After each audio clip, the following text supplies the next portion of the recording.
وَلَقَدْ أَرْسَلْنَا نُوحًا إِلَىٰ قَوْمِهِ إِنِّي لَكُمْ نَذِيرٌ مُّبِينٌ أَلَّا تَعْبُدُوا إِلَّا اللَّهَ إِنِّي أَخَافُ عَلَيْكُمْ عَذَابَ يَوْمٍ أَلِيمٍ صدق اللہ العظیم۔ سورہ ہود میں بھی اب جیسا کہ پہلے عرض کیا جا چکا ہے 6 رکوع جو ہیں انباء الرسل پر مشتمل ہے۔ جیسا کہ اس سے پہلے کئی مرتبہ عرض کر چکا ہوں، یہ 6 رسولوں کے حالات ہیں جو قرآن مجید میں کئی بار آئے ہیں۔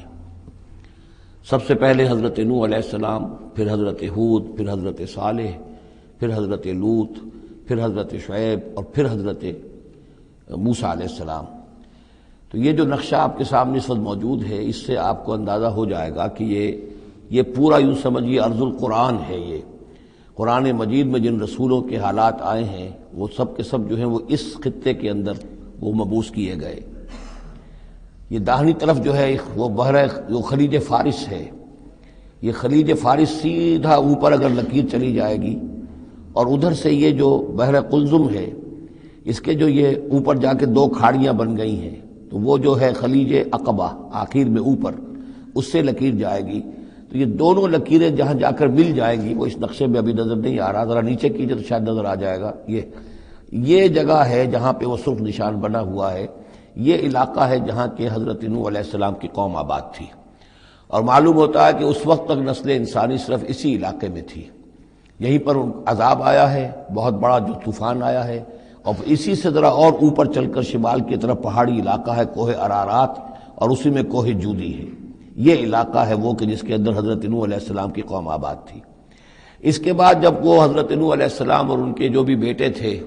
وہ بچ کر جب آباد ہوئے ہیں، تو پھر ان کا ایک بیٹا جو ہے، ذرا اور نیچے بھی رکھیں، ان کا ایک بیٹا جو ہے حضرت سام، وہ عراق میں آ کر آباد ہو گئے۔ یہ جو سفید سا آپ کو نظر آ رہا ہے، یہ عراق کا علاقہ ہے، یعنی اسی علاقے سے ذرا نیچے اترے اور عراق میں آباد ہو گئے۔ حضرت سام کی نسل میں پھر بہت سی قومیں پیدا ہوئی ہیں، تو انہی میں سے پھر ایک قوم ہے جو نیچے آئی ہے، جزیرہ نماء عرب کے بالکل جنوب میں یہ جو علاقہ ہے، یہاں پر یہ قوم، یہ احقاف کا علاقہ کہلاتا ہے، اور یہاں پر قوم ہود، اس قوم کا نام عاد ہے۔ حضرت سام کی نسل ہی میں سے کوئی بہت بڑا سردار اٹھا جس کا نام عاد تھا، اور عاد کی سے پھر ایک نسل، ایک قوم شروع ہو گئی، وہ اس علاقے میں آباد تھی۔ اس کے ہاں جب شرک وغیرہ پیدا ہو گئے اور خرابیاں پیدا ہو گئیں، تو اللہ تعالیٰ نے بہت سے نبی بھیجے، پھر آخر ایک رسول بھیجا، اور وہ حضرت ہود علیہ السلام ہے۔ ان کی دعوت کو رد کیا، یہ ہلاک کر دیے گئے۔ یہاں سے حضرت ہود اپنے ان ساتھیوں کو لے کر نکلے، اور عرب کے تقریباً وہ وسط میں، وہ علاقہ ہجر کا علاقہ کہلاتا ہے، اس علاقے میں آ کر آباد ہو گئے۔ یہاں ان کے ہاں ایک بڑی شخصیت ابھری جس کا نام سمود تھا، تو اس سے یہ قوم سمود مشہور ہوئی ہے۔ انہوں نے میدانوں کے اندر محل بنائے، اور ساتھ ہی یہ ہے کہ جو پہاڑی علاقہ ہے بہت سخت گرینائٹ راکس ہیں، ان کو تراش کر ان کے اندر بھی مکان بنائے۔ یہ قوم سمود ہے۔ تو قوم نوح، قوم ہود، قوم سمود، یہ تینوں قومان جو ہیں حضرت ابراہیم علیہ السلام سے پہلے کی ہیں۔ اب پھر لوٹیے عراق کی طرف، عراق ہی میں جو قوم باقی رہی، انہی میں حضرت ابراہیم علیہ السلام کی بعثت ہوئی ہے۔ لیکن حضرت ابراہیم علیہ السلام کے بارے میں یہ انداز جو انباء الرسل کا ہے وہ قرآن مجید میں کہیں نہیں ہے۔ یہاں پہ آپ دیکھیں گے سورہ ہود میں ان کا تذکرہ آئے گا، لیکن وہ قصص النبیین کے انداز میں تذکرہ آئے گا، انباء الرسل کے انداز میں نہیں آئے گا۔ حضرت ابراہیم یہاں سے،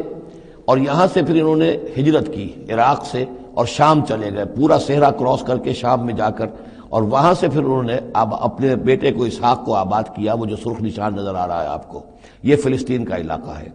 ایک بیٹے کو حضرت اسماعیل علیہ السلام کو یہاں مکے میں لا کر آباد کیا۔ اچھا، اس اپنے بھتیجے جو حضرت لوط علیہ السلام ان کے ساتھ ہی آئے تھے، ہجرت کی تھی انہوں نے، عراق سے اور شام پہنچے تھے، ان کو بھیجا ہے بحیرہ ڈیڈ سی جو ہے، بحیرہ مردار، اس کے کنارے پر یہ شہر آباد تھے، عمورہ اور صدوم، وہاں بھیجا ہے۔ تو انباء الرسل کے ضمن میں پھر قوم سمود کے بعد ذکر آئے گا تو وہ قوم لوط کا آئے گا۔ البتہ حضرت ابراہیم علیہ السلام ہی کی ایک تیسری بیوی قطورہ، ان کی اولاد میں سے مدین نام کے بھی ایک تھے، اور ان سے جو قوم چلی قوم مدین، وہ خلیج عقبہ کے داہنی طرف جو ہے مشرق میں، یہ یہاں آباد ہوئے۔ یہ علاقہ ہے ان کا جہاں پہ کہ حضرت شعیب علیہ السلام کو بھیجا گیا، اور خلیج کے قریب لے جائیے، خلیج کے قریب اس علاقے میں یہ مدین کا علاقہ ہے۔ اس میں حضرت شعیب علیہ السلام بھیجے گئے۔ اب یہ جو سینائی پیننسولا ہے، اس کو نقشے کو ذرا ہٹائیے داہنی طرف، ادھر لے جائیں، ادھر داہنی طرف ہٹائیں، تو ادھر جو ہے مصر ہے، وہ دریائے نیل نظر آ رہا ہے۔ یہاں سے یوں جو ہے حضرت یوسف علیہ السلام، چونکہ اب سورہ ہود کے بعد سورہ یوسف بھی آ جائے گی، تو حضرت یوسف علیہ السلام کو جب کہ ان کے بھائیوں نے کنویں میں پھینکا ہے اور وہ پھر قافلہ ان کو لے گیا ہے مصر، اور وہ پھر ذریعہ بن گئے پوری اس قوم کے مصر میں آنے کا، تو یہاں پھر حضرت موسیٰ علیہ السلام کی بعثت ہوئی ہے مصر میں۔ تو کل یہ علاقہ ہے کہ جن میں وہ انبیاء اور رسل جو ہیں مبعوث ہوئے ہیں کہ جن کا ذکر اکثر و بیشتر قرآن میں آتا ہے۔ لیکن جیسا کہ میں نے عرض کیا تھا، اس کا یہ مطلب نہیں ہے کہ صرف یہی رسول اور نبی آئے ہیں، دنیا میں اور بھی بہت سے نبی اور رسول آئے، لیکن قرآن میں تذکرہ انہی کا کیا گیا ہے کہ جن کا تذکرہ ان لوگوں کی اپنی روایات میں موجود تھا،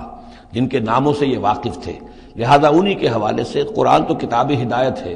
ویسے تو ایک رسول کے قصے میں بھی وہ ساری ہدایت موجود ہے، اور 6 رسولوں کے قصوں میں بھی وہ ہدایت موجود ہے۔ اس حوالے سے یہ کہ سارے رسولوں کی تاریخ بیان کرنا یہ قرآن مجید کا موضوع نہیں ہے۔ آئیے اب متن کی طرف چلیے۔ وَلَقَدْ أَرْسَلْنَا نُوحًا إِلَىٰ قَوْمِهِ، اور ہم نے بھیجا نوح کو اس کی قوم کی طرف۔ إِنِّي لَكُمْ نَذِيرٌ مُّبِينٌ، انہوں نے کہا میں تمہارے لیے کھلا خبردار کر دینے والا ہوں۔ اللہ تعبدوا الا اللہ، کہ مت پوجو اللہ کے سوا کسی کو۔ انی اخاف علیکم عذاب یوم علیم، مجھے اندیشہ ہے تم پر ایک بڑے دردناک دن کے عذاب کا۔ فقال الملأ الذین کفروا من قومہ، تو کہا اس کے قوم کے ان سرداروں نے جنہوں نے کفر کی روش اختیار کی، ما نراک الا بشرا مثلنا، ہم نہیں دیکھتے اے نوح آپ کو مگر اپنے ہی جیسا ایک انسان۔ آپ کہاں سے اللہ کے رسول بن گئے، کیسے رسول بن گئے، کیسے اللہ نے چن لیا؟ آپ تو ہمارے جیسے ایک انسان ہیں۔ وما نراک اتبعک الا الذین هم اراذلنا بادی الرائے، اور اس سے بھی آگے بڑھ کر ہم نہیں دیکھتے مگر یہ کہ آپ کی پیروی کرنے والے تو وہ لوگ ہیں جو ہماری نگاہوں میں ذلیل ہیں، کمینے ہیں، نچلے طبقے کے لوگ ہیں، گھٹیا لوگ ہیں، بادی الرائے، بلا تامل نظر آ رہا ہے کہ صرف کچھ کمی کاری لوگ آپ کے گرد جمع ہو گئے، کوئی معقول آدمی، کوئی سردار قوم کا کوئی آپ کے گرد آیا ہی نہیں۔ وما نرى لكم علينا من فضل، اور ہمیں کوئی نظر نہیں آتا کہ آپ پر کوئی ہمارے اوپر کوئی فضیلت آپ کو حاصل ہے، آپ کو اور آپ کے ساتھیوں کو، بل نظنکم کاذبین، بلکہ ہمارا گمان تو یہی ہے کہ آپ جھوٹ بول رہے ہیں۔ قال یا قوم ارأیتم ان كنت على بینۃ من ربی، اب یہ ذرا اس صورت کے اندر بار بار یہ الفاظ آئیں گے۔ ایک فطرت سلیمہ جو پہلے سے تھی، اس کے بعد اللہ کی طرف سے وحی آ گئی، وہ گویا کہ اس کا شاہد ہے۔ انہوں نے کہا اے میری قوم کے لوگوں ذرا غور کرو، اگر میں پہلے سے بھی اپنے رب کی طرف سے بینہ پر تھا، تم جانتے ہو میں نے زندگی تمہارے مابین گزاری تھی، تم بھی جانتے ہو کہ میں ایک شریف النفس انسان تھا، میرا کردار، میرا اخلاق تمہارے سامنے تھا، میں بینہ پر تھا، میری فطرت مس نہیں ہوئی تھی، سلیم تھی۔ وآتانی رحمۃ من عنده، پھر اللہ نے مجھے رحمت بھی عطا فرما دی اپنے پاس سے، یعنی جو وحی آئی ہے میرے پاس وہ اللہ تعالیٰ کی رحمت ہے۔ فعمیت علیکم، اور وہ چیز وہ ہے کہ جس کو تمہاری آنکھوں سے مخفی رکھا ہے، اب میں کیا کروں، فرشتہ میرے پاس تو آتا ہے، وہی میرے پاس آتی ہے، یہ چیز جو ہے میرے تو تجربے میں ہے، مائی پرسنل ایکسپیرینس، لیکن یہ کہ تم سے یہ چھپا کر رکھی گئی ہے۔ انلزمکموہا وانتم لہا کارہون، بہرحال ہم زبردستی چپکا نہیں سکتے اپنی یہ بات آپ لوگوں کو، اگر آپ کو پسند نہیں ہے، اگر بیزار ہیں تو یہ اختیار ہمارے پاس نہیں ہے کہ ہم زبردستی آپ کو ان باتوں کا قائل کر دیں اور یہ باتیں لازماً آپ پر تھوپ دیں۔ وَيَا قَوْمِ لَا أَسْأَلُكُمْ عَلَيْهِ مَالًا، اور میری قوم کے لوگوں دیکھو میں تم سے کوئی اجرت نہیں مانگتا، مال طلب نہیں کرتا، کوئی تاوان تم پر نہیں ڈالا ہے۔ ان اجریہ الا علی اللہ، نہیں ہے میرا اجر مگر اللہ کے ذمے۔ وما انا بطارد الذین آمنوا، اور جن کو تم کہہ رہے ہو یہ گھٹیا لوگ ہیں، کمی کاری لوگ ہیں، کمین لوگ ہیں، میں ان کو اپنے پاس سے دھتکار نہیں سکتا، میں یہاں سے کھدیڑ نہیں سکتا ان کو، میں نہیں ہوں کھدیڑنے والا ان کو اپنے پاس سے۔ انہم ملاقو ربہم، یہ اپنے رب سے ملاقات کریں گے۔ ولیکنی اراکم قوما تجہلون، لیکن میں دیکھتا ہوں کہ تم ضرور جہل میں اور جہالت میں مبتلا ہو گئے ہو۔ وَيَا قَوْمِ مَن يَنصُرُنِي مِنَ اللَّهِ إِن طَرَدتُّهُمْ، اور میری قوم کے لوگوں سوچو اگر میں ان اہل ایمان کو اپنے ہاں سے ہانک دوں، یہاں سے بھگا دوں، یہاں سے دھتکار دوں، تو کون مدد کرے گا میری اللہ کے مقابلے میں؟ یہ اللہ کے ماننے والے، اللہ کے چاہنے والے، اللہ کا ذکر کرنے والے، اللہ سے دعائیں مانگنے والے، اللہ کے روح انور کے یہ طالب ہیں، اس کی رضا جو ہیں۔ افلا تذکرون، تو کیا تم نصیحت اخذ نہیں کرتے؟ ولا اقول لکم عندی خزائن اللہ، وہی بات جو حضور سے ہم پڑھ چکے ہیں پہلے، اور میں نہیں کہتا تم سے کہ میرے پاس اللہ کے خزانے ہیں، میں نے کب کہا ہے کہ میرا اختیار ہے اللہ کے خزانوں پر؟ ولا اعلم الغیب، نہ میں غیب کا علم رکھتا ہوں، ولا اقول انی ملک، نہ میں یہ کہتا ہوں کہ میں کوئی فرشتہ ہوں، ولا اقول للذین تزدری اعینکم، اور نہ میں یہ کہتا ہوں ان لوگوں کے بارے میں جنہیں تمہاری آنکھیں حقیر دیکھ رہی ہیں، تم حقارت کے ساتھ دیکھ رہے ہو، لن یؤتیہم اللہ خیرا، میں تو نہیں کہہ سکتا کہ اللہ تعالیٰ انہیں کوئی خیر نہیں دے گا، کیا پتا تم اندازہ بھی نہ کر سکو کیا مقامات بلند اللہ ان کو عطا کرے گا، جنت میں یہ کس طریقے سے اللہ تعالیٰ کے فراح و ریحان و جنت و نعیم سے جو ہے وہ مشرف ہوں گے۔ لا اقول انی ملک ولا اقول للذین تزدری اعینکم لن یؤتیہم اللہ خیرا، اللہ اعلم بما فی انفسہم، جو کچھ ان کے جیوں میں ہے، دلوں میں، اللہ خوب جانتا ہے کس کے دل میں کتنا خلوص ہے، کتنی محبت ہے اللہ کے ساتھ، کتنی شوق ہے، کتنا شوق ہے اللہ سے ملاقات کا، تو یہ اللہ جانتا ہے۔ انی اذا لمن الظالمین، اگر میں تمہارے ان تانوں سے تنگ آ کر میں ان کو اپنے پاس سے اٹھا دوں، بھگا دوں، تو پھر یہ کہ میں تو خود ظالموں میں سے ہو جاؤں گا۔ قالوا یا نوح، انہوں نے کہا اے نوح قد جادلتنا، تم نے ہم سے خوب جھگڑا کیا، فاکثرت جدالنا، اور بہت جھگڑا کر لیا تم نے، یعنی یہ کہ جب وہ بالکل ان تمام باتوں کے جواب میں خاموش ہونے پر مجبور ہو گئے، معقول بات ہے جو جواب دیا جا رہا ہے، ان کے پاس اب کوئی جواب نہیں ہے اس کا۔ فاتنا بما تعدنا ان كنت من الصادقین، اب آخری بات وہی ضد اور ہٹ درمی کی، تو پھر لے آؤ جس چیز کی ہمیں دھمکی دے رہے ہو، اگر تم سچے ہو وہ عذاب لے آؤ۔ اب ہم جو ہے ہمارے کان پک گئے ہیں تمہارے یہ بات سنتے سنتے، اور تم سے یہ مذاکرہ اور مجادلہ اور مناظرہ جو ہے مزید ہم جاری نہیں رکھنا چاہتے۔ قال انما یاتیکم بہ اللہ ان شاء، انہوں نے فرمایا کہ وہ تو اللہ لے آئے گا وہ عذاب تمہارے اوپر اگر وہ چاہے گا، انما یاتیکم بہ اللہ، وہ لائے گا تمہارے اوپر اللہ انشاء اگر وہ چاہے گا، وما انتم بمعجزین، اور پھر تم اس کو تھکا نہیں سکو گے بھاگ کر، یعنی تم اسے ہرا نہیں سکو گے، تم اس سے بچ کر بھاگ نہیں سکو گے۔ ولا ينفعکم نصحی ان اردت ان انصح لکم، اور میری نصیحت، میرا خلوص، میری خیر خواہی تمہارے حق میں کچھ مفید نہیں ہو سکتی، خواہ میں کتنا ہی تمہارا ناصح ہوں، کتنا ہی تمہارے ساتھ مخلص ہوں، نصیحت کر رہا ہوں، خیر خواہ ہوں، ان کان اللہ یرید ان یغویکم، اگر اللہ ہی فیصلہ کر چکا ہو کہ وہ تمہاری گمراہی کے اوپر اس کی مہر ثبت ہو چکی ہو، اگر اللہ تعالیٰ فیصلہ کر چکا ہے تو میری یہ سارا اخلاص اور خلوص اور دعوت اور نصیحت اور خیر خواہی اس کا کوئی نتیجہ نہیں نکلے گا۔ هو ربکم، وہ تمہارا رب ہے، وإلیہ ترجعون، اور اسی کی طرف تم لوٹا دیے جاؤ گے۔ ام یقولون افتراہ، کیا یہ کہتے ہیں کہ یہ اے محمد صلی اللہ علیہ وسلم آپ نے اس کو گھڑ لیا ہے؟ قل ان افتریتہ فعلی اجرامی، اب یہاں درمیان میں حضرت نوح علیہ السلام کی بات چل رہی ہے اور آگے بھی چلے گی، لیکن درمیان میں ایک جملہ معترضہ ہے۔ یہ ساری باتیں اے نبی جو آپ کو ہم وحی کے ذریعے سے بتا رہے ہیں، یہ ساری جو گفت و شنید ہوئی تھی حضرت نوح علیہ السلام کے اور ان کی قوم کے درمیان، آپ کو کیسے معلوم ہوئی؟ آپ نے گھڑ لی ہے؟ آپ کو کوئی فکشن ہے، کوئی سٹوری ہے، کیا ہے؟ نہیں، یہ تو اللہ تعالیٰ کی طرف سے ہے۔ قل ان افتریتہ، کہہ دیجئے اگر میں نے یہ گھڑی ہوں یہ چیزیں، فعلی اجرامی، تو پھر یہ میرا جرم ہوگا، اس کا وبال مجھ پر آئے گا، وانا بریء مما تجرمون، ورنہ پھر یہ ہے کہ جو جرم تم کر رہے ہو، جھٹلا رہے ہو، تو میں اس سے بری ہوں۔ وأوحی الی نوح، اور وحی کر دیا گیا نوح کی جانب، انہ لن یؤمن من قومک الا من قد آمن، اب کوئی اور شخص ایمان نہیں لائے گا تمہاری قوم میں سے سوائے ان کے جو ایمان لا چکے ہیں۔ فلا تبتئس بما كانوا يفعلون، سو اب جو کچھ وہ کر رہے ہیں آپ اس پر افسوس نہ کریں اور غمگین نہ ہوں۔ واصنع الفلک بأعیننا ووحینا، اور اب آپ کشتی تیار کیجئے، کشتی بنائیے ہماری نگاہوں کے سامنے، یعنی ہم دیکھ رہے ہیں اور ہمارے انسٹرکشنز کے مطابق، ووحینا معلوم ہوتا کہ اللہ تعالیٰ کی طرف سے ہر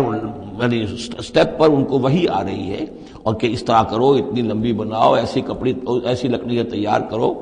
بِأَعْيُنِنَا وَوَحْيِنَا، ہماری نگاہوں کے سامنے اور ہماری ہی انسٹرکشنز کے مطابق، وحی کے مطابق۔ وَلَا تُخَاطِبْنِي فِي الَّذِينَ ظَلَمُوا، اب دیکھنا جو ظالم ہیں ان کے بارے میں مجھ سے خطاب نہ کرنا، مجھ سے دعا نہ کرنا، مجھ سے بات نہ کرنا کہ فلاں جو ہے یہ میرا عزیز ہے اور فلاں میرا رشتہ دار ہے۔ اب جو بھی ظالم ہے اس کے بارے میں تمہاری طرف سے کوئی نرم بات نہ آئے۔ انہم مغرقون، اب یہ سب کے سب غرق کیے جائیں گے۔ وَيَصْنَعُ الْفُلْكَ، اب وہ نقشہ دیکھیے آپ چشم تصور سے، خشکی پر بیٹھے ہوئے ہیں اور حضرت نوح علیہ السلام آس پاس سمندر کہیں ہے ہی نہیں اور وہ کشتی بنا رہے ہیں۔ وَيَصْنَعُ الْفُلْكَ، اور وہ بنا رہے کشتی۔ وَكُلَّمَا مَرَّ عَلَيْهِ مَلَأٌ مِّن قَوْمِهِ سَخِرُوا مِنْهُ،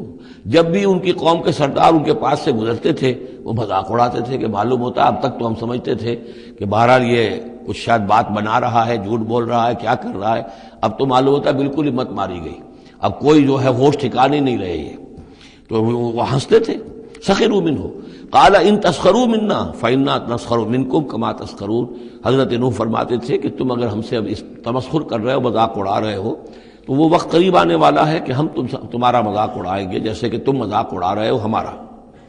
فسوف تعلمون من یاتیہ عذاب یخزیہ، تو تم قریب جان لوگے کہ کون ہے وہ جن پر کہ عذاب آتا ہے جو ان کو رسوا کر دے گا. ویحل علیہ عذاب مقیم، اور اس پر اترے گا وہ عذاب کے جو قائم رہنے والا ہے اور دائمی ہے. حتی اذا جاء امرنا وفارت التنور، یہاں تک کہ جب ہمارا حکم آ گیا اور جوش مارا تنور نے. اب یہ جو ہے جہاں تک اس کا یعنی جیوگرافیکل یا جیولوجیکل جو بھی اس کا پس منظر ہے، اس کے ضمن میں ایچ جی ویلز نے جو بات کہی ہے وہ میں آپ کو بتا دینا چاہتا ہوں. اس کا کہنا یہ ہے کہ میڈیٹرینین کا جو اس کی سطح وہ بہت بلند تھی، اور ساحل کے ساتھ ساتھ جو ہے اس کے جو مشرقی ساحل ہے اس کا جو شام کا اور فلسطین کا، تو یہاں پر جو ہے وہ اونچے پہاڑ تھے. جیسے کراچی کے بارے میں بھی کہا جاتا ہے کہ کراچی کے بعض علاقے جو ہیں وہ سطح سمندر سے نیچے ہیں، لیکن ساحل کے ساتھ ساتھ اونچا علاقہ ایسا ہے کہ جو سمندر کو روکے ہوئے ہے. اگر کسی جگہ پر ایسا ہو تو اگر کہیں کوئی ایک سوراخ بھی ہو جائے تو یہ ایسا ہی ہے جیسے کسی بڑے بند میں سوراخ ہو جائے. اگر خدا نہ خواستہ کہیں تربیلا ڈیم میں یا کہیں کوئی اور اس طریقے کی بات ہو جائے تو پھر جو تباہی آئے گی اس کا آپ اندازہ کر لیجئے. تو ان کا کہنا یہ ہے کہ وہ سیلاب جو آیا ہے تو میڈیٹرینین میں وہ جو اس کا ساحلی علاقہ تھا اس میں سے کہیں وہ راستہ نکلا ہے پانی کا، اور پھر سمندر آیا ہے، اور وہ سمندر جو ہے پورے مڈل ایسٹ کے علاقے کے اوپر جو ہے اس کے اوپر وہ پانی سمندر کی شکل بن گیا ہے. یہ ہے ان کی تعویل. اس لیے کہ تاریخی طور پر اور طبقات الارض کا جو علم ہے وہ بتاتا ہے کہ اس پورے علاقے میں ایک بہت بڑے وسیع پیمانے پر فلڈ کے آثار موجود ہیں.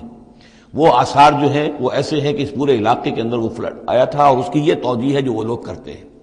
بہرحال اس میں تین چیزیں ہوئی ہیں. ایک تو یہ کہ کسی ایک جگہ سے کوئی تنور ہو سکتا ہے کہ کوئی سوراخ جو ہے، جیسے کہ آپ کو معلوم ہے بڑے بڑے جو بند ہیں ان میں بعض اوقات صرف جو چوہوں کے بل ہوتے ہیں ان کی وجہ سے سوراخ ہو جاتے ہیں. نہروں کے کناروں میں جو بند ٹوٹتا ہے نہر کا، تو کہیں کوئی چوہوں نے کوئی سوراخ کیا ہوتا ہے، اس میں پانی بہنا شروع ہوا اور نہر ٹوٹ گئی. اسی طریقے سے ہو سکتا ہے کہ کسی تنور کے اندر سے پہلی مرتبہ پانی نکلا ہو. پھر یہ کہ زمین کے بھی اللہ تعالیٰ نے جو ہے وہ کھول دیے سوتے، اور آسمان سے بھی پانی برسا. تو یہ پانی جو ہے زمین کا اور آسمان کا پھر مل گیا، اور اس طریقے سے وہ عظیم جو ہے سیلاب آیا جس سے کہ وہ پوری قوم ہلاک ہو گئی. اور وہ کشتی جو ہے وہ بہت عرصے تک تیرتی رہی اس سمندر کے اوپر، اور پھر ہوتی ہوئی وہ کوہ ارارات میں اس کی جو ایک چوٹی ہے جودی، اس پر جا کر ٹک گئی. واللہ عالم. ابھی اس پر مزید ضرورت ہے اصل میں کام کرنے کی. ویسے یہ خبریں بھی ہیں کہ بعض اوقات کوئی کشتی نما چیز دیکھی گئی ہے. یہ علاقہ جو ہے اصل میں کہ جو جہاں پہ ترکی کی سرحد ملتی ہے روس کے ساتھ، ادھر وہ آذربائیجان وغیرہ کا علاقہ ہے، ادھر پھر یہ ترکی ہے، اوپر روس کا علاقہ جو ہے، تو اس میں ادھر سے راستہ جو ہے بہت دشوار گزار ہے، چڑھ نہیں سکتے. روس کی طرف سے راستہ ہے. اس کی چوٹیوں پر بعض پائلٹس نے کہیں دیکھا ہے اور خبر دی ہے کہ کوئی بہت بڑی کشتی قسم کی شے جو ہے وہ کسی چوٹی کے اوپر رکھی ہوئی ہے. اور قرآن مجید چونکہ بار بار کہتا ہے کہ ہم اسے برقرار رکھیں گے، ایک وقت آئے گا کہ وہ لوگوں کے لیے ایک نشانی بن کر ظاہر ہوگی، تو اس سے معلوم ہوتا ہے کہ وہ کشتی اب بھی وہاں پر موجود ہے اور انسان جو ہے اس تک رسائی حاصل کرے گا. وَيَصْنَعُ الْفُلْكَ فَكُلَّمَا مَرَّ وَفَارَ التَّنُورُ حَتَّىٰ إِذَا جَاءَ أَمْرُنَا وَفَارَ التَّنُورُ، جب ہمارا حکم آ پہنچا اور جوش مارا تنور نے، ابل پڑا تنور. قُلْ نَحْمِلُ فِيهَا مِن كُلِّ زَوْجَيْنِ اثْنَيْنِ، تو ہم نے کہا اے نوح اپنی اس کشتی میں تمام حیوانات کا ایک ایک جوڑا رکھ لو، وَأَهْلَكَ، اور اپنے گھر والوں کو بھی، اپنے گھر والے اہل و عیال کو، إِلَّا مَنْ سَبَقَ عَلَيْهِ الْقَوْلُ، سوائے آپ کے اہل و عیال میں سے وہ کہ جن کے بارے میں پہلے حکم گزر چکا ہے. یہ حضرت نوح کے خاندان میں سے ایک ان کی بیوی اور اسی بیوی کا بیٹا یام،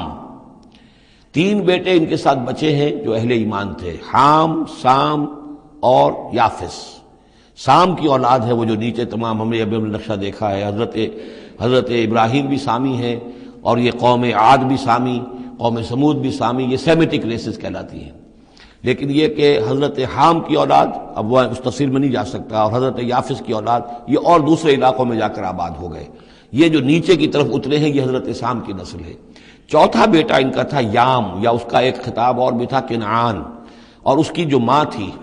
تو یہ مشرک تھے اور یہ اہل ایمان کے ساتھ شریک نہیں تھے، لہذا یہ کشتی میں شامل نہیں ہوئے. تو آپ اب رکھ لیجئے، سوار کرا لیجئے اپنی کشتی میں من کل زوجین اثنین، ہر نوع کا ایک ایک جوڑا، تمام حیوانات میں سے، وَأَهْلَكَ، اور اپنے گھر والوں کو، إِلَّا مَنْ سَبَقَ عَلَيْهِ الْقَوْلُ، مگر سوائے اس کے کہ جن کے اوپر پہلے سے حکم ہو چکا ہے، وَمَنْ آمَنَ، اور باقی جتنے بھی اہل ایمان آپ کے ہیں ان سب کو بھی سوار کر لیجئے، وَمَا آمَنَ مَعَهُ إِلَّا قَلِيلٌ، اور نہیں ایمان لائے تھے ان کے ساتھ مگر بہت ہی کم، نہ ہونے کے برابر۔ قلیل جو ہے انگریزی میں اے لٹل اور دی لٹل، ان دونوں میں جو فرق ہے، یہاں قلیل جو ہے دی لٹل کے معنی میں آیا ہے کہ بالکل نہ ہونے کے برابر۔ وقال اركبوا فيها بسم الله مجريها ومرساها، اور حضرت نوح نے فرمایا اب سوار ہو جاؤ اس میں، اللہ کے نام کے ساتھ ہی ہے اس کا چلنا بھی اور اس کا لنگر انداز ہونا بھی، اللہ ہی اس کو چلائے گا بھی جب تک یہ پانی میں تیرتی رہے گی، اور اللہ ہی کے حکم سے یہ لنگر انداز ہوگی جہاں بھی اللہ کی مشیت ہوگی کہ یہ لنگر انداز ہو جائے۔ ان ربی لغفور الرحیم، یقین میرا رب غفور اور رحیم ہے۔ وہی تجری بہم فی موج کالجبال، اب وہ کشتی چل رہی تھی ان کو لے کر موجوں میں، اور موجیں پہاڑ پہاڑ جیسی موجیں۔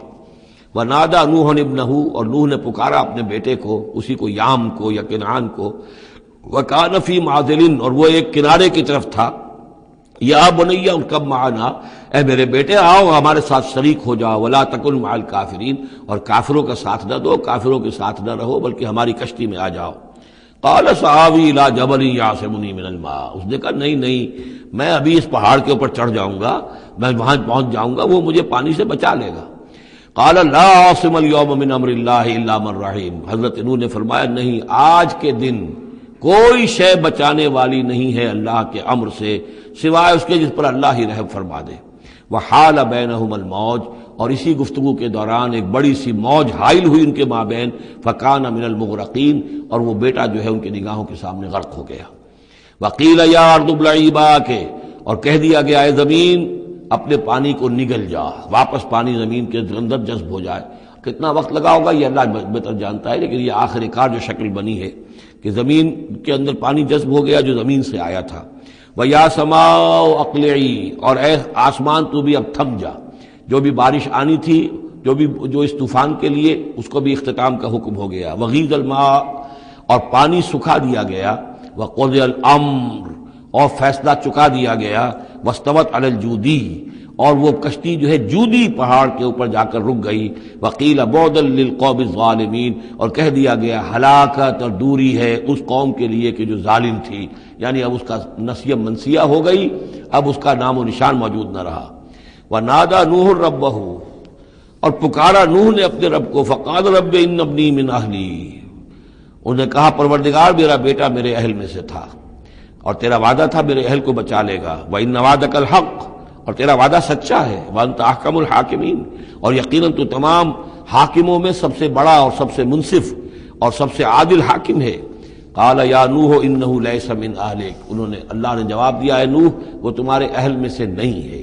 انہ عمل غیر صالح، اس کے اعمال، اس کا کردار، اس کے عقائد، اس کے نظریات غیر صالح ہیں۔ فلا تسألن ما لیس لک بہ علم، تو اب مجھ سے ان چیزوں کے بارے میں سوال نہ کرو جس کے لیے تمہارے پاس کوئی علم نہیں ہے۔ انی اعظک ان تکون من الجاہلین، اور میں تمہیں نصیحت کر رہا ہوں کہ تم جاہلوں میں سے نہ بن جاؤ۔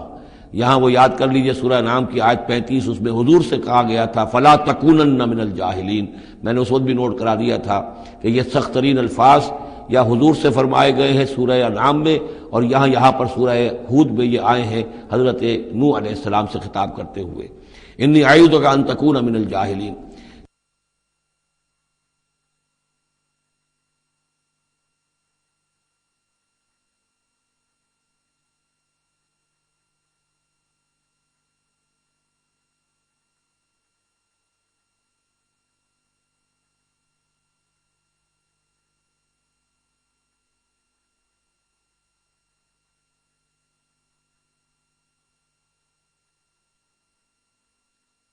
سنت اس کو تسلیم نہیں کرتے، اس کی وجہ یہ ہے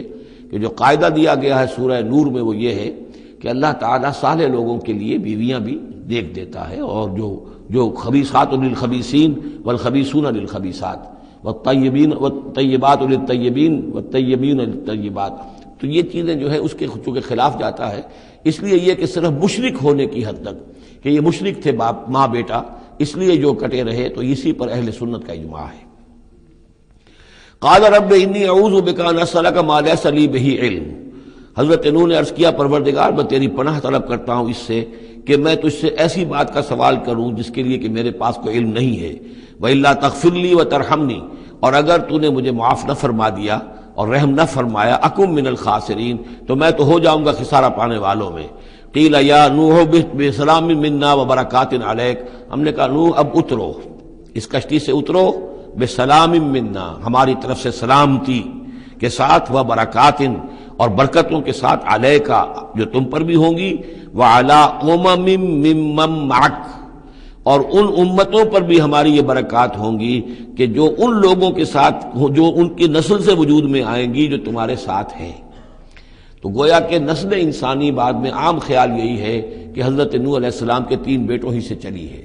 باقی اگر کچھ لوگ تھے بھی ان کے ساتھ تو وہ ایسے تھے کہ جن کی کوئی نسل آگے نہیں چلی ہے، بلکہ یہ دنیا کی جو نسلیں اس وقت دنیا میں ہیں نوع انسانی، وہ یہ حضرت یافس، حضرت حام اور حضرت سام کی نسل ہی سے ہیں۔ یہ خیال ہے، واللہ عالم، یقین کے ساتھ نہیں کہا جا سکتا، ویسے میرا اپنا رجحان بھی اسی طرف ہے۔ حضرت یافس کی اولاد جو ہے وہ یہ جو پہاڑی علاقہ ہے، جیسا کہ ابھی آپ نے نقشے میں دیکھا تھا، اس سے اوپر جو ہے یہ سینٹرل ایشیا کے پہاڑ ہیں، اس پہاڑ کو کراس کیا انہوں نے، اور وہ جو پھر میدانی علاقہ ہے روس کا، اور اس کی طرف سے ہوتے ہوتے وہ صحرائے گوبی سے ہوتے ہوئے چین کا، تو حضرت یافس کی اولاد ادھر پھیل گئی ہے، یورپ سے لے کر اور چائنا تک، یہ سب یافس کی نسل ہے۔ حضرت حام کی اولاد مشرق اور مغرب میں چلی گئی، اسی پہاڑی سلسلے کے دامن میں ہوتی ہوئی، ایک شاخ ان کی ایران ہوتے ہوئے بھارت چلی گئی، انڈیا چلی گئی، سندھ اور ہند، اور ایک شاخ جو ہے سینائی پیننسولا کراس کر کے یہ سوڈان اور مصر چلی گئی۔ یہ ہے حضرت حام کی نسل میں سے۔ یہ عام طور پر جو ہمارے پرانے ماہرین انساب ہیں ان کا کہنا یہ ہے۔ انہی میں سے معلوم ہوتا ہے کہ جو یہ یورپین ہیں، جو کہ انڈو ایرانین جو کہلاتے ہیں ایرینز، تو یہ ایرینز جو ہے یہ سب حضرت حام کی اولاد میں سے معلوم ہوتے ہیں۔ ان میں سے گریکس بھی ہیں، اور ان میں رومنز بھی ہیں، اور ان میں جرمنز بھی ہیں۔ باقی جو ہے نسلیں جو ہیں یہ اینگلو سیکسنز، یہ ہیں حضرت یافسی کی نسل سے، جو اوپر سے جا کر اور یہ اسکینڈینیوین کنٹریز سے ہو کر پھر نیچے اترے ہیں یورپ کی طرف۔ تو یہ جو ناردرنرز کہلاتے ہیں، دی نارڈک ریسز، شمالی اقوام جو ہے، اینگلو سیکسنز ان میں سے ہیں، لیکن جو مشرقی یورپ کی یہ اقوام ہیں، یہ اصل میں یہ بھی آریائی نسل جو ہے حضرت حام کی نسل میں سے، واللہ عالم۔ تو یہاں وہ الفاظ آ گئے تھے، قال یا نوح اہبط بسلام منا وبرکات علیک وعلی امم ممن معک، ان امتوں اور قوموں پر بھی سلامتی اور برکات جو ان میں سے ہوں گی جو تمہارے ساتھ ہیں، تمہارے ساتھ جو اس کشتی میں سوار ہیں، وَأُمَمٌ سَنُمَتِّعُهُمْ، اور کچھ اور قومیں بھی ہوں گی، فرقے ہوں گے جنہیں ہم کچھ سامان دیں گے دنیا کا، ثُمَّ يَمَسُّهُم مِّنَّا عَذَابٌ أَلِيمٌ، اور پھر ان کے اوپر ہماری طرف سے ایک بڑا زبردست عذاب آئے گا، جیسے کہ پھر قوم ہود پر اور قوم صالح پر آیا ہے۔ تِلْكَ مِنْ أَنْبَاءِ الْغَيْبِ نُوحِيهَا إِلَيْكَ، یہ غیب کی خبروں میں سے ہے جو وحی کر رہے ہیں ہم آپ کی جانب اے محمد صلی اللہ علیہ وسلم۔ وَمَا كُنْتَ تَعْلَمُهَا أَنْتَ وَلَا قَوْمُكَ، اور نہیں جانتے تھے آپ ان کو، نہ آپ نہ آپ کی قوم ان سے واقف تھی، من قبل ھذا، اس سے پہلے، فاصبر، تو اے نبی صبر کیجئے، ان العاقبۃ للمتقین، یقیناً آخری انجام جو ہے وہ بھلا ہوگا اہل تقوی ہی کا۔ وَإِلَىٰ عَادٍ أَخَاهُمْ هُودًا، یہ سام کی نسل کی ایک شاخ جو نیچے اتری ہے اور یہ پہنچ گئی ہے جزیرہ نماء عرب کے تقریباً جو ساؤترن ڈیزرٹ ہے جو آج کا، اس کے اندر، اور عاد کی قوم کی طرف ہم نے بھیجا اخاہم ہودا، ان کے بھائی ہود کو، قال یا قوم اعبدوا اللہ ما لکم من الہ غیرہ ان انتم الا مفترون، انہوں نے کہا میری قوم کے لوگوں تمہارا کوئی الہ اللہ کے سوا نہیں ہے، اور یہ باقی تم نے نام گھڑ لیے ہیں، کوئی اور معبود نہیں ہے، کسی کی حقیقت نہیں ہے۔ یا قوم لا اسألکم علیہ اجرا، اور میری قوم کے لوگوں میں تم سے کوئی اجر کا طالب نہیں ہوں، ان اجری الا علی الذی فطرنی، نہیں ہے میرا اجر مگر اسی کے ذمے جس نے مجھے پیدا فرمایا، افلا تعقلون، تو کیا تم عقل سے کام نہیں لیتے؟ وَيَا قَوْمِ اسْتَغْفِرُوا رَبَّكُمْ، اور میری قوم کے لوگوں اللہ سے استغفار کرو، اپنے گناہوں کی معافی چاہو، توبہ کرو، اس شرک کو اور بت پرستی کو چھوڑو، ثم توبوا الیہ، پھر اس کی جناب میں رجوع کرو، یرسل السماء علیکم مدرارا، وہ آسمان سے تم پر چھاجوں پانی برسائے گا، ویزدکم قوۃ الی قوتکم، اور تمہاری جو قوت اس نے عطا کی ہوئی ہے اس میں اور قوت کا اضافہ فرمائے گا، ولا تتولوا مجرمین، لیکن یہ کہ روگردانی نہ کرو مجرموں کی طرح اور مجرم بن کر۔ قالوا یا ہود ما جئتنا ببینہ، انہوں نے کہا کہ اے ہود دیکھو تم کوئی ہمارے پاس سند لے کر نہیں آئے، کوئی معجزہ لے کر نہیں آئے، وما نحن بتارکی آلہتنا عن قولک، اور ہم نہیں ہیں اپنے معبودوں کو چھوڑنے والے صرف تمہارے کہنے سے، وما نحن لک بمؤمنین، اور ہم نہیں ہیں تمہاری بات ماننے والے، ان نقول الا اعتراک بعض آلہتنا بسوء، ہم تو یہی کہتے ہیں، اس کے سوا اور کچھ نہیں ہمارا خیال، کہ ہمارے بعض معبودوں کی جو تم نے کوئی گستاخی کی ہے، ان کی نفی کی ہے، تو ان کی طرف سے تمہیں کوئی تکلیف پہنچ گئی ہے، یعنی تمہارا دماغی توازن ٹھیک نہیں رہا ہے، کوئی آسیب تمہیں ہو گیا ہے، تم پر پھٹکار پڑی ہے ہمارے بعض معبودوں کی۔ قال انی اشہد اللہ واشہدوا، حضرت ہود نے فرمایا دیکھو میں اللہ کو گواہ کر کے کہہ رہا ہوں اور تم بھی گواہ رہو، انی بریء مما تشرکون، کہ جن کو تم شریک ٹھہرا رہے ہو میں ان سے بری ہوں، بیزار ہوں، میرا ان سے کوئی تعلق نہیں۔ وہی بات جو حضرت ابراہیم نے فرمائی تھی کہ مجھے ان کا کوئی خوف نہیں، من دونہ ہی، اس کے سوا تم جو شرک کر رہے ہو، فکیدونی جمیعا، تو تم سب کے سب مل کر میرے خلاف جو چاہو کارروائی کر لو، کیدونی، جو چالیں چلنی چاہے چل لو،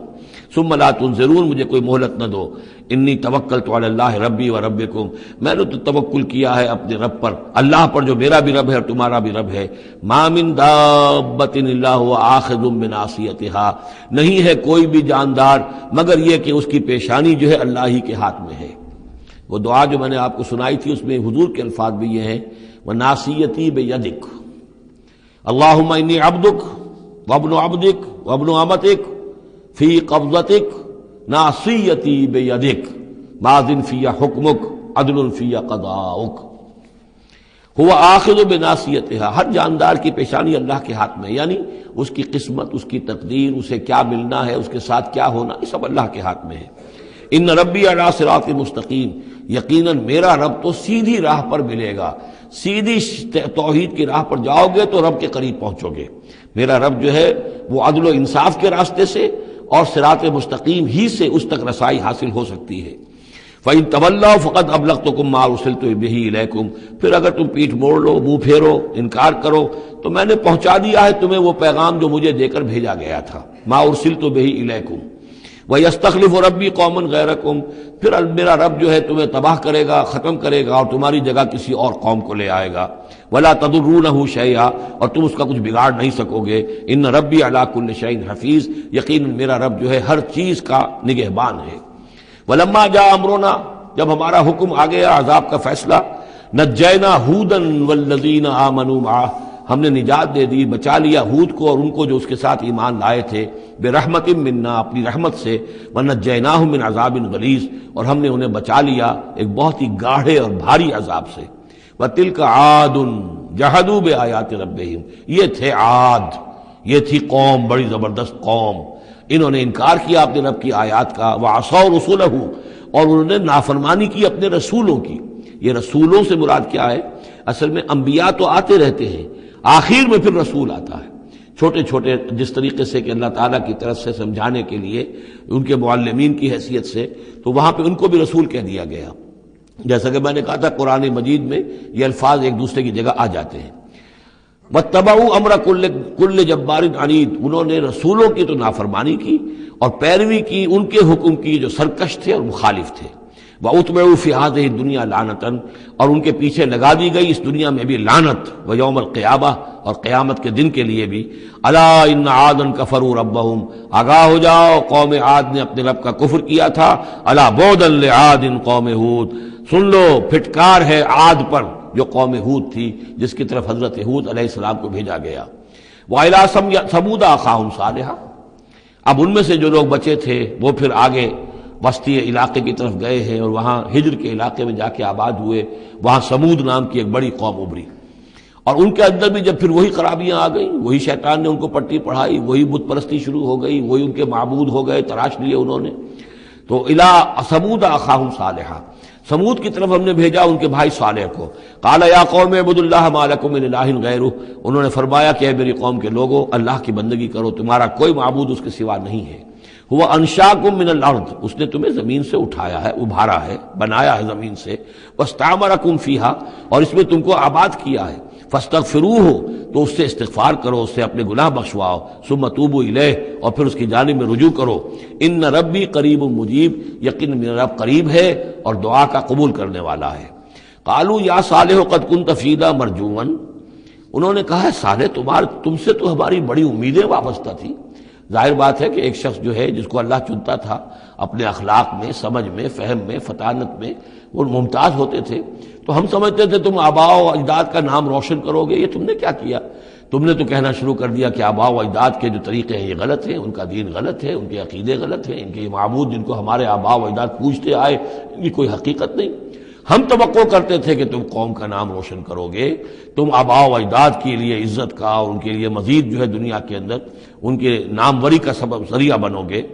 قالوا یا صالح قد کنت فینا مرجوا، تم سے تو ہمیں بہت سی امیدیں تھی قبل ھذا، اس سے پہلے. اتنہانا نعبد ما یعبد آباؤنا، یہ کیا ہوا تم ہمیں روک رہے ہو ان چیزوں کو پوجنے سے کہ جن کو ہمارے آباء و اجداد پوجتے تھے. وَإِنَّنَا لَفِي شَكٍّ مِّمَّا تَدْعُونَا إِلَيْهِ مُرِيبٍ، اور یقیناً جس چیز کی طرف تم ہمیں بلا رہے ہو اس کے بارے میں ہمیں شکوک و شبہات ہیں، ہمارا دل اس پر ٹھکتا نہیں ہے. قَالَ يَا قَوْمِ أَرَأَيْتُمْ إِن كُنتُ عَلَىٰ بَيِّنَةٍ مِّن رَّبِّي، وہی بات انہوں نے کہی، اے میری قوم کے لوگوں سوچو، اگر میں پہلے سے بھی اپنے رب کی طرف سے بینہ پر تھا، میری فطرت سلیم تھی، تم دیکھتے تھے کہ میں تمہارے درمیان ایک اچھا آدمی تھا، صاف ستھرا کردار رکھنے والا انسان تھا، میری فطرت صالح تھی. وَآتَانِي مِنْهُ رَحْمَةً، اور اللہ نے پھر مجھے اپنے پاس سے رحمت عطا کر دی، اب وہی آ گئی، نبوت عطا کر دی گئی. فَمَن يَنصُرُنِي مِنَ اللَّهِ إِنْ عَصَيْتُهُ، تو اب اگر میں اللہ کی نافرمانی کروں تو مجھے کون بچائے گا اللہ سے، کون اس کی پکڑ سے مجھے بچا سکے گا. فما تزیدوننی غیر تقصیر، تو تم تو اضافہ نہیں کرو گے میرے لیے مگر خسارے کے اندر. تم چاہتے ہو کہ میں اپنی اس چیز کو چھوڑ کر اور آباء و اجداد کا نام لوں اور ان کے معبودوں کو پوجنا شروع کر دوں، تو تم تو میری تباہی کے در پہ ہو. وَيَا قَوْمِ هَٰذِهِ نَاقَةُ اللَّهِ لَكُمْ آیَةٌ، اور دیکھو میری قوم کے لوگوں، یہ اللہ کی اونٹنی ہے، تمہارے لیے ایک نشانی ہے. فَذَرُوهَا تَأْكُلْ فِي أَرْضِ اللَّهِ، اسے چھوڑے رکھو، یہ چرتی رہے اللہ کی زمین میں، جہاں چاہے جہاں سے چاہے کھائے. فَلَا تَمَسُّوهَا بِسُوءٍ، اور دیکھنا کسی برے ارادے سے اس کو ہاتھ نہ لگانا. فَيَأْخُذَكُمْ عَذَابٌ قَرِيبٌ، تو پھر تمہیں آ پکڑے گا وہ عذاب کہ جو اب دور نہیں ہے، قریب ہی ہے. فَعَقَرُوهَا، تو انہوں نے اس کی کونچیں کاٹ ڈالی، اس کو ہلاک کر دیا. فَقَالَ تَمَتَّعُوا فِي دَارِكُمْ ثَلَاثَةَ أَيَّامٍ، حضرت صالح نے فرمایا کہ اچھا ٹھیک ہے، اب تم اپنے گھروں کے اندر جو بھی کھانا پینا ہے، رچنا بسنا ہے، تین دن تک رہ لو اور بس لو. ذَلِكَ وَعْدٌ غَيْرُ مَكْذُوبٍ، یہ وہ وعدہ ہے کہ جو جھوٹا ثابت نہیں ہوگا. فَلَمَّا جَاءَ أَمْرُنَا، تو جب ہمارا وہ فیصلہ آ گیا، ہماری بات آ گئی، ہمارا حکم پہنچ گیا، نجینا صالحا والذین آمنوا معہ، ہم نے نجات دی صالح کو بھی اور ان لوگوں کو جو ان کے ساتھ ایمان لائے تھے، برحمت منا، اپنی خاص رحمت سے. ومن خزی یومئذ، اور اس دن کی رسوائی سے اللہ ہم نے انہیں بچا لیا. ان ربک هو القوی العزیز، یقیناً آپ کا پروردگار زور والا ہے، زبردست ہے. وَأَخَذَ الَّذِينَ ظَلَمُوا الصَّيْحَةُ، اور ان ظالموں کو، مشرکوں کو، کافروں کو پکڑ لیا ایک ہولناک آواز نے، ایک چنگھاڑ آئی. فَأَصْبَحُوا فِي دِيَارِهِمْ جَاثِمِينَ، تو وہ اپنے گھروں کے اندر اوندھے پڑے رہ گئے. كَأَن لَّمْ يَغْنَوْا فِيهَا، ایسے ہو گئے جیسے کبھی یہاں آباد تھے ہی نہیں، کبھی یہاں کوئی رہتا تھا ہی نہیں. أَلَا إِنَّ ثَمُودَ كَفَرُوا رَبَّهُمْ، آگاہ ہو جاؤ، سمود نے اپنے رب کا کفر کیا. أَلَا بُعْدًا لِّثَمُودَ، آگاہ ہو جاؤ، پھٹکار ہے سمود پر. وَلَقَدْ جَاءَتْ رُسُلُنَا بِإِبْرَاهِيمَ بِالْبُشْرَىٰ، اب یہاں حضرت ابراہیم کا ذکر آ رہا ہے. میں نے کہا تھا کہ 3 رسول پری ابراہمک، نوح، ہود، صالح. 3 رسول کو ہم کہہ سکتے ہیں پوسٹ ابراہمک، اگرچہ ان میں سے ایک جو ہیں وہ ہم عصر ہیں. حضرت لوط حضرت ابراہیم علیہ السلام ہی کے بھتیجے ہیں، انہی پر ایمان لائے تھے، ان کے ساتھ ہی انہوں نے ہجرت کی تھی. پھر ان کے بعد شعیب، وہ بھی حضرت نوح حضرت ابراہیم کی نسل سے ہیں. پھر جو بھی بنی اسرائیل تھے ان میں موسیٰ بھیجے گئے، وہ بھی حضرت ابراہیم کی نسل سے ہیں. آخری رسول محمد صلی اللہ علیہ وسلم وہ بھی ابراہیم کی نسل سے ہیں. لیکن یہ کہ ان میں سے 3 کا ذکر کرنے کے بعد اب ابراہیم کا ذکر ہو رہا ہے. یہاں سورہ انعام میں وہاں جو پہلا جوڑا تھا حضرت ابراہیم کا ذکر جو ہے وہ اس انباء رسل میں سے بالکل نکال کر لے گئے تھے اور وہ قصص النبیین کے انداز میں سورہ انعام میں آ گیا تھا۔ یہاں اس جوڑے میں فرق یہ ہے کہ حضرت ابراہیم کا ذکر بھی یہاں شامل کر دیا گیا، لیکن فرق وہی ہے، یہ وہ انباء رسل کا نہیں، حضرت نوح، حضرت ہود، حضرت صالح، حضرت لوط، حضرت شعیب کے انداز میں ذکر نہیں ہے، بلکہ ایک انداز ہے کہ حضرت لوط علیہ السلام جن شہروں کی طرف بھیجے گئے تھے اور اس کی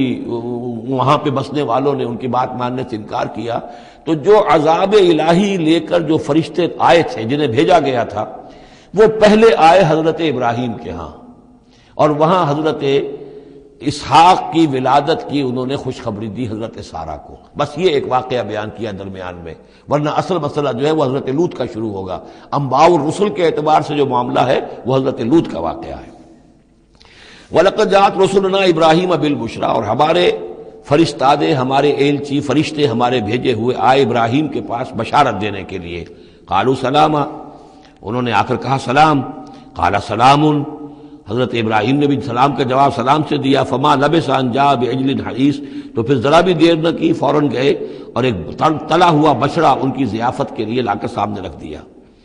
فلما رأى أيديهم لا تصل إليه،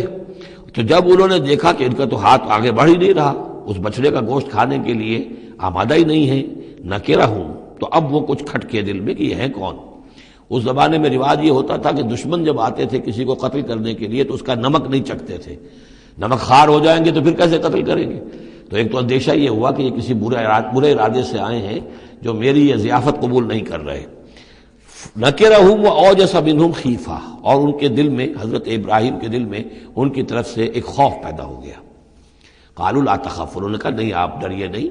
انا ارسلنا الی قوم لوط، اصل میں تو اللہ کے ہم فرشتے ہیں، بھیجے گئے ہیں قوم لوط کی طرف، اب وہ آخری فیصلہ اس کا جو ہے وہ ہمیں چکانا ہے۔ وامرأتہ قائمۃ فضحکت، ادھر کہیں حضرت سارہ بھی پیچھے کہیں کھڑی ہوئی ہوں گی پردے کے پیچھے، وہ اس پر ہنس پڑی۔ مطلب یہ کہ حضرت ابراہیم کی جو حالت انہوں نے دیکھی کہ میرا شوہر خوفزدہ ہو گیا تھا، تو اس کے اوپر کچھ ان کا معاملہ ہوا، فضحکت، وہ ہنسی۔ فبشرناہا باسحاق، تو ہم نے انہیں بشارت دی اسحاق کی، یعنی فرشتوں نے ان کو بشارت دی اسحاق کی۔ حضرت اسماعیل کی ولادت ہو چکی ہے، لیکن حضرت اسماعیل کو تو حضرت ابراہیم جا کر چھوڑ آئے ہیں اور وہ تو مکے میں آباد ہیں۔ حضرت سارہ کی اولاد ہوئی نہیں تھی، اصل جو خاندانی بیوی تھی ان کی وہ تو حضرت سارہ تھی۔ حضرت ہاجرہ جو ہیں وہ تو بادشاہ مصر نے ان کی خدمت میں ان کو پیش کیا تھا، اسی لیے ان کو لونڈی بھی کہہ دیتے ہیں، یہ حالانکہ وہ شہزادی تھی، وہ بادشاہ کے ہاں شاہی خاندان کی خاتون تھی ہاجرہ سلام علیہا، لیکن یہ کہ یہ یہودی کہتے ہیں کہ وہ تو لونڈی تھی، کنیز تھی۔ تو چونکہ اولاد نہیں ہوئی تھی حضرت سارہ کے ہاں، تو حضرت سارہ ہی نے کہہ کر پھر حضرت ابراہیم سے کہا تھا کہ آپ تعلق قائم کریں ہاجرہ سے، شاید اللہ تعالیٰ آپ کو ہاجرہ سے اولاد دے دے۔ لیکن جب وہ اولاد ہو گئی حضرت اسماعیل، تو پھر وہ جو عورت کی ایک فطرت ہے اور مزاج ہے، تو ان کے لیے کھلنے لگی یہ بات کہ مجھے اللہ نے اولاد نہیں دی۔ اب ظاہر بات ہے کہ حضرت ابراہیم کی توجہ زیادہ ہو گئی ہوگی حضرت ہاجرہ کی طرف، اپنے بیٹے کی طرف، تو پھر وہ ذریعہ بن گیا کہ انہوں نے کہا کہ انہیں چھوڑ کر آؤ، اور اللہ کے حکم سے حضرت ابراہیم نے حضرت ہاجرہ کو اور حضرت اسماعیل کو وہاں بیت اللہ کے پاس، یا بیت اللہ جہاں بعد میں تعمیر ہونا تھا اس کی صرف بنیادیں اس وقت تھیں لیکن کوئی نشان اور نہیں تھا، وہاں چھوڑ دیا۔ اب یہاں جو ہے اولاد ہو رہی ہے، ان کی بشارت دی جا رہی ہے، تو حضرت اسحاق چھوٹے ہیں حضرت اسماعیل سے۔ فضحکت فبشرناہا باسحاق ومن وراء اسحاق یعقوب، اور یہ بھی کہا کہ پھر اسحاق کے بعد اسحاق کے ہاں ایک بیٹا ہوگا یعقوب، وہ بہت ہی ہمارے ہاں اس کا درجہ بہت بلند ہوگا، یعنی بیٹے کی بشارت پھر پوتے کی بشارت۔ قالت یا ویلتا آلد وانا عجوز وہذا بالی شیخا، انہوں نے کہا ہائے میری خرابی، کیا اب میں جنوں گی جبکہ میں ہو چکی ہوں نہایت بوڑھی، اور میرا یہ شیخ جو ہے، میرا یہ جو شوہر ہے یہ بھی شیخ ہے، یہ بھی ضعیف ہے، بوڑھا ہو چکا ہے۔ ان ھذا لشیء عجیب، یہ تو بڑی عجیب بات جو آپ بتا رہے ہیں، یہ خوشخبری مجھے دے رہے ہیں اس بڑھاپے کی عمر میں کہ میرے یہاں بیٹا ہوگا۔ قالوا اتعجبین من امر اللہ، ان فرشتوں نے کہا کہ کیا آپ تعجب کرتی ہیں اللہ کے معاملے میں؟ اللہ کا فیصلہ ہے، اللہ جیسے چاہے پیدا کرے، ہم اللہ کی طرف سے خوشخبری دے رہے ہیں، اپنی طرف سے نہیں دے رہے۔ رحمت اللہ وبرکاتہ علیکم اہل البیت، اے نبی کے گھر والوں تم پر اللہ کی رحمت ہو، اس کی برکتیں ہوں۔ اب یہاں اہل البیت کو سمجھ لیجئے کس کے لیے ہے؟ حضرت سارہ کے لیے ہے۔ اہل بیت رسول ازواج مطہرات ہیں،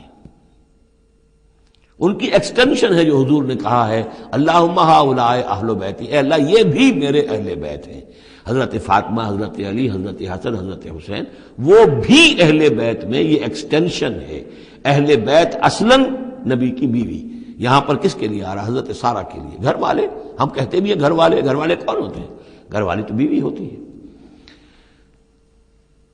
قالوا اتعجبین من امر اللہ رحمۃ اللہ وبرکاتہ علیکم اہل البیت انہ حمید مجید، یقیناً اللہ حمید ہے اور مجید ہے، بہت بزرگ ہے، بڑائیوں والا ہے، اور اپنی ذات میں ستودہ صفات ہے۔ فلما ذهب عن ابراہیم الروع، جب ابراہیم کا خوف جاتا رہا، وجاءت البشریٰ، اور یہ بشارت پہنچ گئی، ان کے لیے خوشی کی بات تھی کہ اب سارہ کے ہاں بھی اللہ تعالیٰ بیٹا عطا کرے گا۔ یجادلنا فی قوم لوط، اب اس نے جھگڑنا شروع کر دیا ہم سے قوم لوط کے بارے میں۔ یہ مجادلہ جو ہے یہ تورات میں بڑی تفصیل سے آیا ہے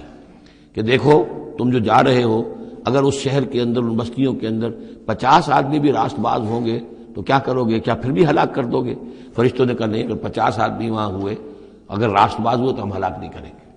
اچھا دیکھو، میری کوئی حیثیت نہیں ہے، میں بہت ناچیز ہوں، لیکن میں پھر جرأت کرتا ہوں، میں اللہ سے عرض کرتا ہوں کہ اچھا ہو سکتا ہے 40 ہوں وہاں پر، تو پھر اچھا 40 بھی ہوئے تو پھر ہم ان کو بھی پھر چھوڑ دیں گے، بستیوں کے اوپر عذاب نہیں آئے گا۔ ہوتے ہوتے 5 پہ آ گئے، جس پہ کہ آخر میں کہا گیا کہ اے ابراہیم چھوڑو اب اس بات کو، اب یہ تمہارے رب کا فیصلہ آ چکا۔ وہاں ایک بھی نہیں ہے، تم 5 کی بات کر رہے ہو۔ وہاں تو سوائے حضرت لوط علیہ السلام کے خود اور ان کی 2 بیٹیوں کے اور کوئی بھی نہیں تھا کہ جو ان شہروں میں سے بچا ہو۔ تو یجادلنا فی قوم لوط، اب وہ قوم لوط کے بارے میں ہم سے جھگڑنے لگے، یعنی چونکہ وہ حلیم الطبع تھے، طبیعت میں نرمی تھی، وہی جو حضور کی طبیعت میں بھی تھی، حضرت ابوبکر کی طبیعت میں بھی تھی، اس وجہ سے انہوں نے کہا کہ عذاب سے بچنے کی کوئی شکل ہو سکے۔ ان ابراہیم لحلیم اواہ منیب، 3 الفاظ جمع کر دیے گئے۔ یقیناً ابراہیم بہت ہی حلیم بھی تھا، بہت ہی نرم دل تھا، اور بہت ہی اللہ کی جناب میں رجوع کرنے والا تھا۔ یا ابراہیم عارضا ھذا، تو اب کہا گیا ان سے کہ ابراہیم اب چھوڑیے، اب اس بات سے آپ ذرا قطع تعلق کیجئے۔ انہ قد جاء امر ربک، یہ تو اب آپ کے رب کا فیصلہ آ چکا ہے۔ وَإِنَّهُمْ آتِيهِمْ عَذَابٌ غَيْرُ مَرْدُودٌ، اب ان پر وہ عذاب آ کر ہی رہے گا جسے لوٹایا نہیں جا سکے گا۔ وَلَمَّا جَاءَتْ رُسُلُنَا لُوطًا سِیءَ بِهِمْ وَضَاقَ بِهِمْ ذَرْعًا، تو جب آئے ہمارے یہ فرشتادے بھیجے ہوئے، ہمارے یہ پیغامبر، یہ فرشتے لوط کے پاس، سِیءَ بِهِمْ، کہ وہاں پر یہ بھیجے گئے تھے بہت خوبصورت لڑکوں کی شکل میں،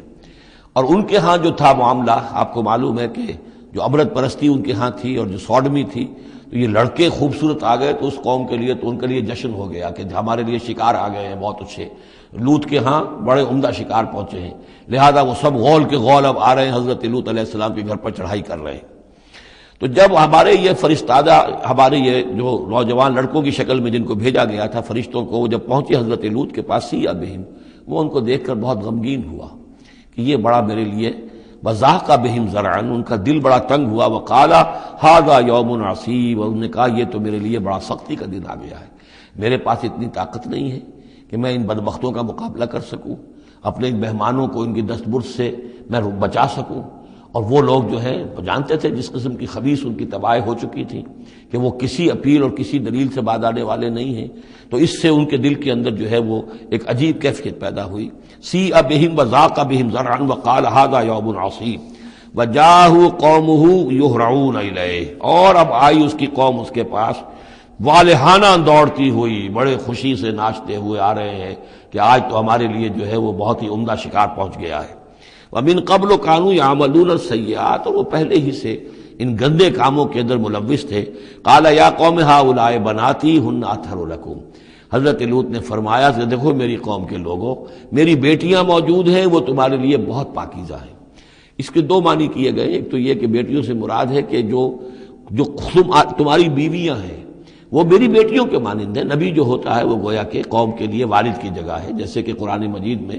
وَأَزْوَاجُهُ أُمَّهَاتُهُمْ، حضور کی تمام ازواج جو ہیں وہ پوری امت کے لیے ماؤں کے درجے میں ہیں، تو گویا کہ میری بیٹیاں ہیں، اللہ نے تمہارے لیے ان کو پیدا کیا ہے، تمہارے لیے جوڑا بنایا ہے، وہ پاک جو ہے تمہارے لیے راستہ اپنی شہوت کی کے تقاضے کو پورا کرنے کے لیے صحیح راستہ اس کو چھوڑ کر، اور یہ بھی ہو سکتا ہے کہ انہوں نے اپنی بیٹیوں ہی کو پیش کیا ہو کہ تمہیں اگر کرنا ہی ہے تو نکاح کر لو، میں اپنی بیٹیاں تمہیں نکاح میں دینے کو تیار ہوں، لیکن میرے جو یہ مہمان ہیں ان کے بارے میں مجھے رسوا نہ کرو۔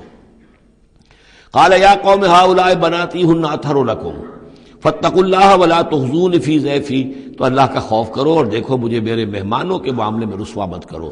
الیس منکم رجل رشید، کیا تم میں کوئی ایک آدمی بھی شریف اور کوئی ایک آدمی بھی نیک چلن نہیں رہا؟ یعنی کوئی تو تم میں سے ایسا نکل آتا جو میرا ساتھ دیتا، جو میری ہاں میں ہاں ملاتا، تم میں تو معلوم ہوتا کہ کوئی ایک شخص بھی شریف النفس باقی نہیں رہا۔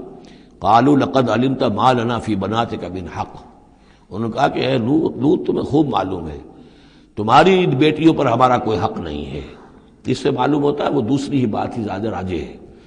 وَإِنَّكَ لَتَعْلَمُ مَا نُرِيدُ، اور تم خوب جانتے ہو جو ہم چاہتے ہیں، یعنی باتیں مت بناؤ، ہماری توجہ جو ہے ادھر ادھر لے جانے کی کوشش نہ کرو، تم جانتے ہو ہم جو چاہتے ہیں، جس کے لیے ہم حاضر ہوئے ہیں، جس کے لیے ہم پہنچے ہیں۔ قَالَ لَوْ أَنَّ لِي بِكُمْ قُوَّةً، انہوں نے کہا کاش کہ میرے پاس تمہارے مقابلے کے لیے کوئی طاقت ہوتی، او آوی الی رکن شدید، یا میں کوئی قلعہ ایسا ہوتا جس میں مضبوط میں جا کر پناہ لے لیتا اور تم سے اپنے آپ کو اور اپنے مہمانوں کو بچا لیتا۔ یہاں ہے اصل میں حضور صلی اللہ علیہ وسلم کی ایک حدیث میں الفاظ آئے ہیں، یرحم اللہ لوطا لقد کان یاوی الی رکن شدید، اللہ تعالیٰ رحم فرمائے لوط پر، وہ ایک مضبوط قلعے میں تھے، اللہ تعالیٰ کی حفاظت تو انہیں حاصل تھی، لیکن یہ کہ اس وقت جو صورت بن گئی تھی ان کے لیے، جیسے جب جادوگروں نے جو اپنے انچر پھینکے تھے اور وہ بھی بن گئے تھے فرعون کے دربار میں، وہ بھی شکل اختیار کر لی تھی انہوں نے سانپوں کی، تو حضرت موسیٰ پر بھی وقتی طور پر خوف طاری ہو گیا تھا۔ تو بدبنائے طب بشری خوف کا ہو جانا یہ کوئی نبوت کی عصمت کے منافی نہیں ہے۔ تو یہاں پر بھی اللہ تعالیٰ کی حفاظت تھی، اور جیسا کہ آیا فرشتوں نے پھر ذرا سا ایک ہاتھ ہلایا اور سب کے سب اندھے ہو گئے، وہ اس طرح کا معاملہ تفاصیل تورات میں ہے۔ قال لو ان لی بکم، لیکن جو حسرت کی کیفیت تھی اور جس طرح ضیق میں ان کی جان اس وقت آئی تھی اس کا تصور کیجئے، کاش کہ میرے پاس تمہارے مقابلے کے لیے طاقت ہوتی، او آوی الی رکن شدید، یا کوئی ایسا ہوتا مضبوط مستحکم قلعہ جس میں جا کر میں پناہ لے لیتا۔ قالوا یا لوط انا رسول ربک، ان فرشتوں نے کہا اے لوط گھبرائیں نہیں، ہم آپ کے رب کے پیغامبر ہیں، بھیجے ہوئے ہیں، لن یصلوا الیک، یہ آپ تک پہنچ ہی نہیں پائیں گے، آپ کو کوئی گردن نہیں پہنچا سکیں گے، آپ بالکل اطمینان رکھیں۔ فَأَسْرِ بِأَهْلِكَ بِقِطْعٍ مِّنَ اللَّيْلِ، اور بھی رات کا ایک حصہ جو باقی ہے اس میں آپ اپنے اہل کو لے کر، اپنے گھر والوں کو لے کر نکل جائیے اس بستی سے۔ وَلَا يَلْتَفِتْ مِنْكُمْ أَحَدٌ، اور کوئی بھی آپ میں سے پیچھے نہ دیکھے، پیچھے توجہ نہ کرے، پیچھے کی طرف کوئی خیال نہ آئے کہ ہمارے دوست تھے اور ہمارے یہ تھے اور ہمارے عزیز تھے، إِلَّا امْرَأَتَكَ، اور آپ کی بیوی بھی ساتھ نہیں جائے گی، وہ بھی یہیں رہے گی۔ یہ دو بیویاں ہیں جلیل القدر پیغمبروں کی، جن کا ذکر پھر آئے گا بڑی وضاحت کے ساتھ سورہ تحریم میں، ایک حضرت نوح علیہ السلام کی بیوی اور ایک حضرت لوط کی بیوی، کہ یہ اگرچہ کہ کانتا تحت عبدین من عبادنا صالحین فخانتاہما فلم یغنیا عنہما من اللہ شیئا، اگرچہ وہ ہمارے دو بہت ہی نیک اور بہت ہی برگزیدہ بندوں کے تحت تھیں، ان کے گھروں میں آباد تھیں، لیکن یہ کہ انہوں نے خیانت کی، اور اس کے نتیجے میں یہ ہے کہ پھر وہ اللہ تعالیٰ کے عذاب سے ان کے شوہر انہیں بچا نہیں سکے، نہ حضرت نوح بچا سکے اپنی اس بیوی کو اور نہ حضرت لوط بچا سکے اپنی اس بیوی کو۔ الا امرأتک، سوائے آپ کی بیوی کے، انہ مصیبھا ما اصابہم، اس کے اوپر تو وہی مصیبت آ کر رہنی ہے جو ان سب پر آنی ہے۔ ان موعدہم الصبح، اور دیکھیے ان کے وعدے کا وقت صبح کا ہے، صبح کو وہ عذاب آ جائے گا۔ الیس صبح بقریب، کیا صبح قریب نہیں ہے؟ یعنی اب جلدی کیجئے، اب آپ فوری طور پر یہاں سے اپنی بچیوں کو لے کر نکل جائیے۔ فلما جاء امرنا جعلنا عالیہا سافلہا، جب ہمارا حکم آ پہنچا ہم نے اس کے اونچے کو نیچا کر دیا، یعنی کسی بستی کو تلپٹ کیا جائے تو چھت نیچے ہو جائے گی اور جو بنیادیں اوپر آ جائیں گی، عالیہا سافلہا، الٹ کر رکھ دیا بستیوں کو، وامطرنا علیہا حجارۃ من سجیل، اور مزید ان کے اوپر ہم نے بارش برسائی کنکروں کی، پتھروں کی، یعنی یہ کہ ایک طرف تو یہ کہ کچھ زلزلہ آیا یا کچھ اور زمین میں دھماکہ ہوا، ایکسپلوژن ہوا جس سے وہ بستیاں الٹ گئیں، اور اس کے بعد یہ ہے کہ آسمان سے پھر بارش ہوئی ہے ان پر سجیل۔ یہ سجیل اصل میں فارسی کا لفظ ہے سنگ گل، سنگ گل یعنی یہ کہ مٹی جو ہے اگر کسی صحرا کے اندر تھوڑی سی پھوار پڑے اور زیادہ تیز بارش نہ ہو تو وہ ہر قطرے کے ساتھ تھوڑی سی مٹی مل کر وہ ایک چھوٹا سا دانہ بنتا ہے، اور وہ پھر دھوپ جب پڑتی ہے تو وہ پھر پک جاتا ہے، جیسے کہ کہیں آپ اینٹیں پکاتے ہیں اپنے ان کے اندر بھٹیوں کے اندر، یہ پھر کہلاتی ہیں سنگ گل، یعنی یہ پتھر تو ہے لیکن یہ پتھر نہیں ہے، یہ مٹی کے بنے ہوئے پتھر ہیں، کنکر ہیں، ان کنکروں کی بارش ہوئی جس کے اندر کہ اس کو بالکل دفن کر دیا گیا ان دونوں شہروں کو. منضود تہ بر تہ وہ جو بارش ہو رہی تھی کنکروں کی تہ بر تہ. مسومۃ عند ربک اور وہ نشان زد تھے تیرے رب کی طرف سے، یعنی ہر ایک کے لیے معلوم تھا کہ کس کو کون سا پتھر لگنا ہے اور کون سا جو شخص ہے اس کی ہلاکت کس کے ذریعے سے ہونی ہے. وما ہی من الظالمین ببعید اور یہ ان ظالموں سے کوئی زیادہ دور نہیں ہے، یعنی جو مشرکین مکہ ہیں، جو قریش ہیں اور عرب کے جو مشرک ہیں، ان سے یہ بستیاں کوئی دور تو نہیں ہیں، اس لیے کہ یہ جب جاتے تھے فلسطین کی طرف اپنے قافلے لے کر تو یہاں سے گزرتے تھے. قوم سمود کا مسکن بھی ان کے راستے میں آتے تھے، قوم مدین کا علاقہ بھی ان کے راستے میں آتا تھا، پھر یہ عمورہ اور صدوم کی بستیوں کے جو ہے یہ بھی کچھ ان کے جو آثار باقی رہ گئے تھے وہ بھی آتے تھے. وَإِلَىٰ مَدْيَنَ أَخَاهُمْ شُعَيْبًا اور مدین کی طرف ہم نے بھیجا ان کے بھائی شعیب کو. میں بتا چکا ہوں یہ بنی قطورہ میں سے ہے مدین، اور پھر ان سے جو ایک قوم بڑی بنی وہ آ کر خلیج عقبہ کے داہنی طرف جو ہے یہ علاقے کے اندر آباد ہو گئی. اور یہ انٹرسیکشن ہے، روڈز کا کراس روڈ ہے. قافلے جو جنوب سے شمال کو جاتے تھے یمن سے شام کو اور شام سے یمن کو وہ گزرتے تھے شمالاً جنوباً،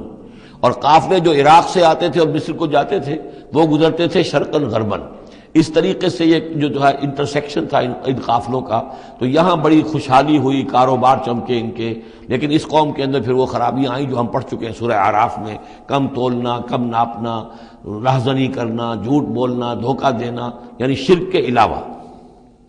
وَإِلَىٰ مَدْيَنَ أَخَاهُمْ شُعَيْبًا اور مدین کی طرف ہم نے بھیجا ان کے بھائی شعیب کو. قال یا قوم اعبدوا اللہ ما لکم من الہ غیرہ انہوں نے بھی یہی کہا کہ اے میری قوم کے لوگو اللہ کی بندگی کرو، تمہارا کوئی الہ نہیں ہے اس کے سوا. ولا تنقصوا المکیال والمیزان اور نہ کم رکھو پیمانوں کو اور نہ ہی میزان تول کو. انی اراکم بخیر